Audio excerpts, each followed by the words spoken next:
Ok, olá a todos. Bom dia, boa tarde, boa noite. Gravar esse vídeo aqui mais de complemento, né, do nosso trabalho, que eu estava revisando aqui depois que a gente fez a publicação do vídeo. Eu tinha começado no início a explicar essa parte das instruções para configuração, né, do projeto.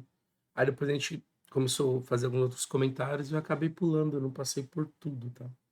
Então, só para ficar mais completinho aí a apresentação, eu comentei desse arquivo, né, para criação do banco de dados, onde ele vai criar a minha base, depois ele cria a minha tabela, e eu vou usar para fazer a persistência. Só que eu tenho também aqui no Rabbit, eu acabei não comentando como é que foi a configuração para a criação, né, do Exchange e também a criação das filas que a gente utilizou no projeto, tá? Então, eu criei também dois arquivos, está aí no repositório do Git aqui, na fase 4, né? Comum, instruções. Aí eu tenho a instalação e configuração do Rabbit. E aqui a gente montou todo um passo a passo, tá? Para poder explicar certinho o que eu preciso. A gente comentou algumas coisas na apresentação, mas eu pesquiso lá no Google, né? Algum outro ferramenta de busca ou acesso ao site do Rabbit. Aí eu vou tá sempre atualizando as versões, né? Então eu vou baixar lá, pode ser a última versão, ou se eu tiver algum requisito de versão específica, eu vou baixar o arquivo. O nosso cenário aqui que a gente abordou foi para o Windows, então a gente foi na parte do sistema operacional do Windows, mas se for um Linux, se for um Mac, aí tem que procurar a versão certinha. E aí, quando eu clicar nesse guia aqui do Install Windows, ele vai redirecionar para as versões, e aí sim eu vou ter lá um link parecido com esse, né? Então, a release download já vai ter a versão, pode alterar, e o nome do arquivo, o RabbitMQ Server, com a sua versão. Beleza, a gente colocou uma observação aqui, né? Que a versão pode estar diferente, e assim, não instala ainda o Rabbit, você baixa lá o arquivo, só que tem o pré-requisito que eu tinha comentado, que é o Erlang, né? Então, você consegue lá dentro mesmo do Rabbit, ele vai ter uma opção lá do Erlang, você escolhe a versão, e aí você vai baixar ela. Então, quando você for lá procurar, por exemplo, quando a gente olhou lá, a última versão do Rabbit era 3.2.11 e a correspondente tinha uma versão que eu tinha para o Erlang é 26.2.1, tá? Não vai estar amarradinho as versões aqui, porque são ferramentas independentes. A única coisa é que o Rabbit depende do Erlang.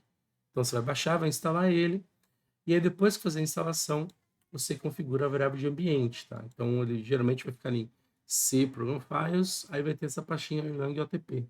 Então, você inclui ela na variável de ambiente. Deixa eu só mostrar ela aqui. Eu não lembro se a gente já tinha mostrado. Quando eu fiz, eu adicionei aqui no path, tá? Eu editei o path, colei aqui o diretório, e aí ele já aparece aqui, ó, Erlang Home, tá? É o mesmo caminho.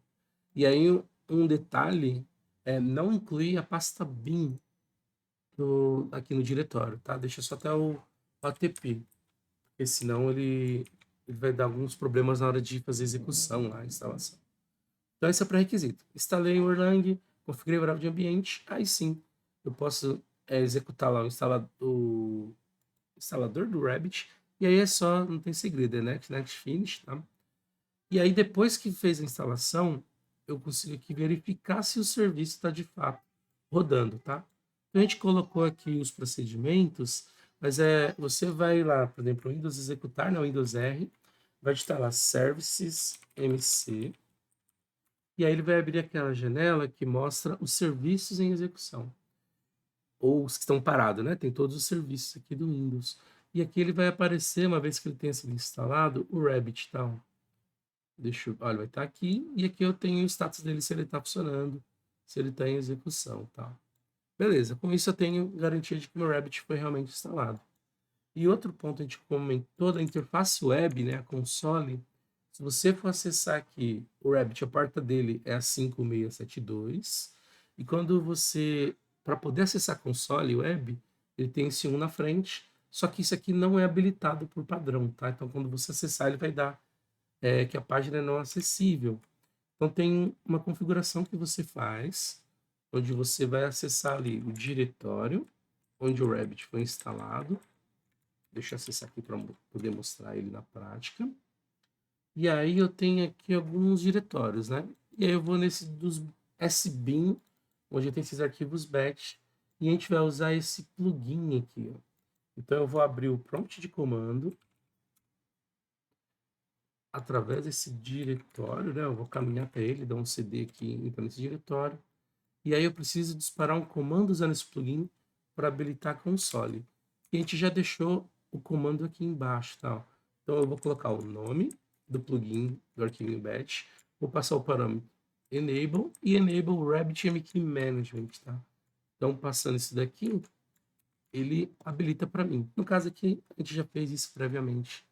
Então ele já está configurado, tá?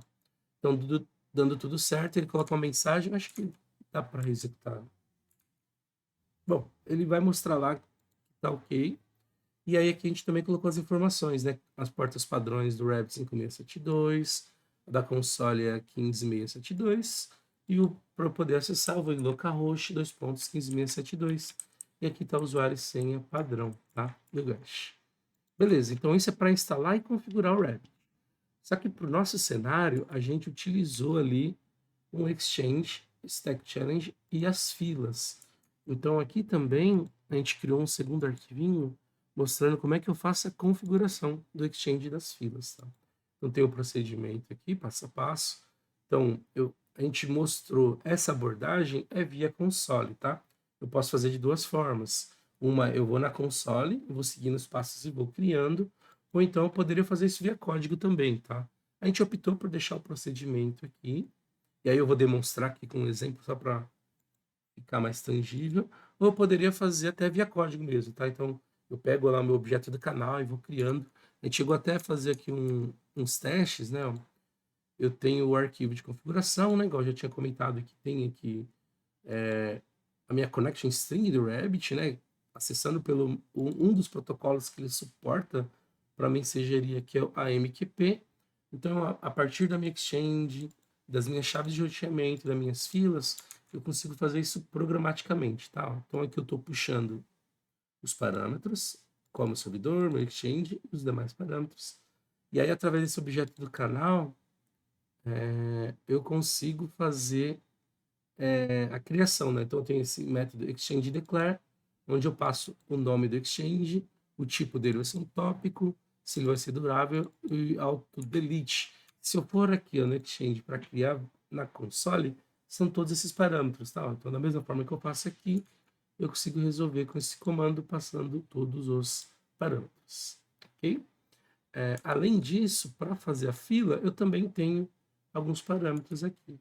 Então, através do canal, bastaria eu chamar o método queueDeclare, e aí eu vou passando, ó, nome da primeira fila e todos os outros parâmetros, e o da segunda fila também. Aí vai ser igual, vai me dar só o nome da fila.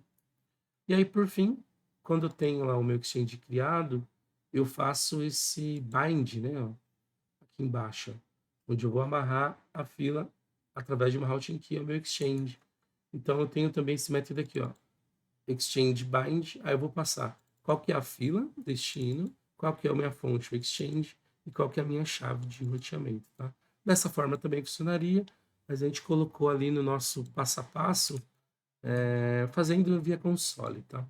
E aí eu vou demonstrar aqui um exemplo, só para a gente fechar aqui. Eu vou criar um Exchange, vou manter o que a gente usou no Tech, tá? Eu vou criar um Exchange aqui de teste, tá? Vou chamar, por exemplo, de Exchange.base. Exchange base. E aí eu vou dizer, a gente vai manter a mesma estratégia usando o tópico. Tá? A gente já comentou a diferença deles lá. Beleza. Ele vai aparecer aqui em cima, ó, tá criado. E eu vou criar algumas filas aqui, para a gente exemplificar, tá? Então eu vou criar aqui, ó, fila 01, vou adicionar, já aparece lá. Vou criar mais duas filas também, tá? Fila 02,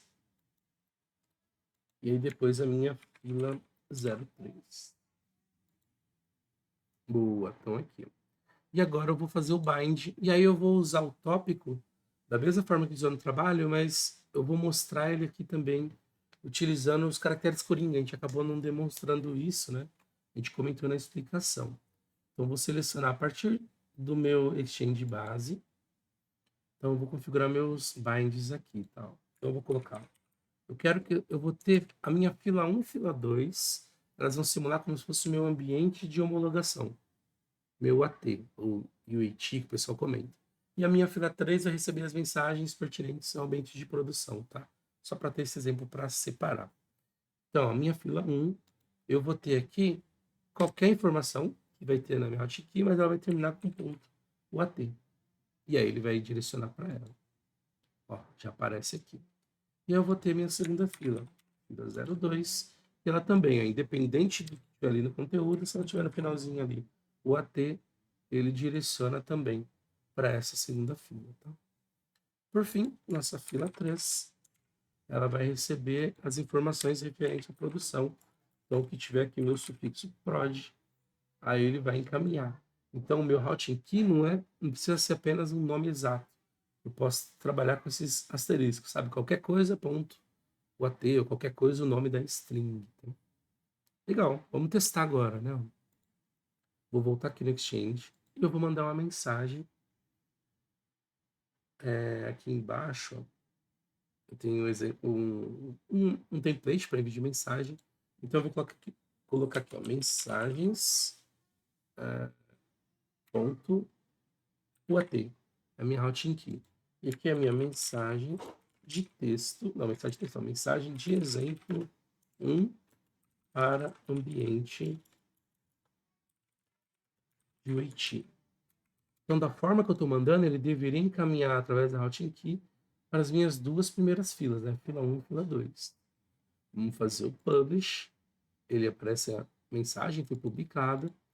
E se a gente olhar aqui, ó, nossa fila, ó, vai aparecer que a fila um e a fila 2 receberam a mensagem. Eu vou entrar aqui na fila 2 só para a gente confirmar que essa mensagem está na mesa, tá? Então, se eu vier aqui, ó, fazer um get, ó, vai aparecer a minha mensagem de exemplo para o AT. Então, funciona esse template, essa forma de utilizar o tópico com texto, caracteres Coringa, então você consegue escalar isso para várias filas, né? Cada uma tratando um pedacinho da minha aplicação, pensando em microserviços. Então eu consigo atender dessa forma no Rabbit, tá? E aí, para finalizar, eu vou criar uma mensagem, só que aqui para o ambiente de produção. Então, vou ter aqui uma mensagem de exemplo um para o ambiente de prod. E aí, vamos ver se ele direciona para a fila correta. Cliquei. Se eu voltar aqui na parte de filas, ó, deixa eu dar um refresh. Ó, minha fila 3 agora também recebeu a mensagem. E a mesma coisa, se eu vier aqui no get, vai estar a mensagem, ó. Ele mostra a routing key e o ambiente de produção, tá? E aí, só reforçando, a mensageria em si, quando eu envio uma mensagem, eu não mando direto na fila, eu mando no meu Exchange e através das regras que eu defini para o meu bind, ele vai fazer o roteamento e o direcionamento das mensagens, tá? Então, acho que foi esse ponto só que faltou comentar, mas está tudo aqui nos arquivos que a gente criou de instruções de texto aqui, tá? Sei que eu comentei, está tudo aqui passo a passo definido. Beleza? Então é isso. É mais esse complemento aí para a apresentação. Muito obrigado aí, bom dia, até mais.